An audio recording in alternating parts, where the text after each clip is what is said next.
Maka kita tidak malu ketika Ramadan kita beribadah, ketika di bulan Ramadan kita tidak beribadah. Bila Ramadan kita berhasil, maka ditunjukkan dengan semakin kita bertakwa kepada Allah Subhanahu wa taala dengan segala macam tanda-tanda orang yang bertakwa. Orang yang lebih alim, lebih soleh, kemudian lebih giat menuntut ilmu-ilmu agama, berperilaku yang baik, lebih empati kepada orang lain. Permisi Dok, kami ini yang kemarin di bulan Ramadan ibadahnya lumayan semangat, sholat ke masjid, tapi sekarang setelah Syawal kami kok jadi kembali ke rutinitas seperti sebelum Ramadan ya Dok. Jadi ke masjid males, baca Al-Quran juga males. Nah, gimana nih tipsnya Dok dari dokter? Jadi kan setiap bulan itu sebisa mungkin hampir sama dengan bulan Ramadan gitu ya, dalam hal peribadatan gitu. Maka kata para ulama dikatakan dengan sangat jelas, barang siapa yang menjadikan bulan-bulan lain seperti layaknya Ramadan ketika beribadah, maka Allah akan jadikan kematiannya seperti hari rayanya kita. Jadi kematiannya akan menimbulkan rasa bahagia, kesenangan, kenikmatan, dan seterusnya dan seterusnya.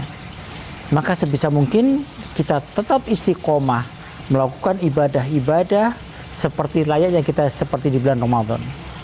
Karena tentu Allah yang punya Ramadan, juga Allah juga yang memiliki bulan-bulan yang lain. Jadi bukan dengan Tuhan yang berbeda, tapi dengan Rabb yang sama. Maka kita tidak malu ketika Ramadan kita beribadah, ketika di bulan Ramadan kita tidak beribadah, padahal sama-sama Allah yang maha mengawasi kita gitu. Maka saya berpesan kepada diri saya dan kepada teman-teman semua, ayo jadikan bulan-bulan ini seperti bulan Ramadan. Tetap kita datang ke masjid sholat berjamaah, tetap kita sholat lail ya, walaupun bukan tarawih tapi sholat lail, karena keutamaan sholat lail itu Masya Allah, dikatakan tidak ada sholat yang lebih afdal setelah sholat fardu, yaitu selain sholat lail gitu ya. Allah turun pada sepertiga malam, Allah akan berikan ampunan kepada orang-orang yang berdoa pada waktu itu, Allah akan kabulkan semua doa-doanya pada sepertiga malam yang terakhir ya.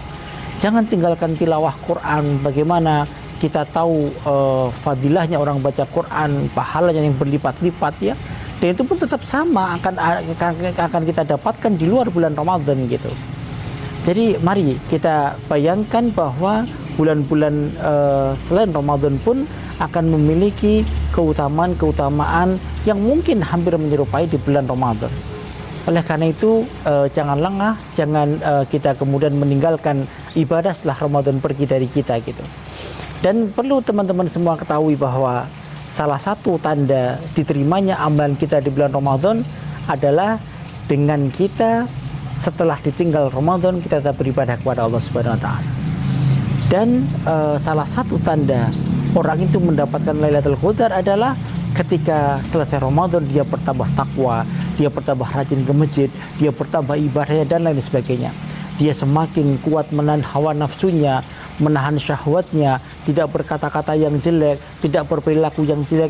Itu tanda diterimanya amal ibadah di bulan Ramadan, atau bahkan tanda dia bertemu dengan Lailatul Qadar. Maka yuk tunjukkan kepada kita sikap-sikap kita menjadi orang yang lebih bertakwa. Karena tujuan Ramadan adalah la'alakum tattaqun, menjadi orang-orang yang bertakwa. Jadi bila Ramadan kita berhasil, maka ditunjukkan dengan semakin kita bertakwa kepada Allah Subhanahu wa taala dengan segala macam tanda-tanda orang yang bertakwa. Orang yang lebih alim, lebih soleh, kemudian lebih giat menuntut ilmu-ilmu agama, berperilaku yang baik, lebih empati kepada orang lain ya, kemudian senantiasa bermanfaat untuk orang lain, membantu orang lain ya, kemudian rajin datang ke masjid misalnya, tilawah Quran tidak pernah ditinggalkan, sholat wajib 5 waktu tidak pernah ditinggalkan, dan lain sebagainya. Maka itu tanda la'alakum tattaqun, bahwa puasa kita berhasil di bulan Ramadan.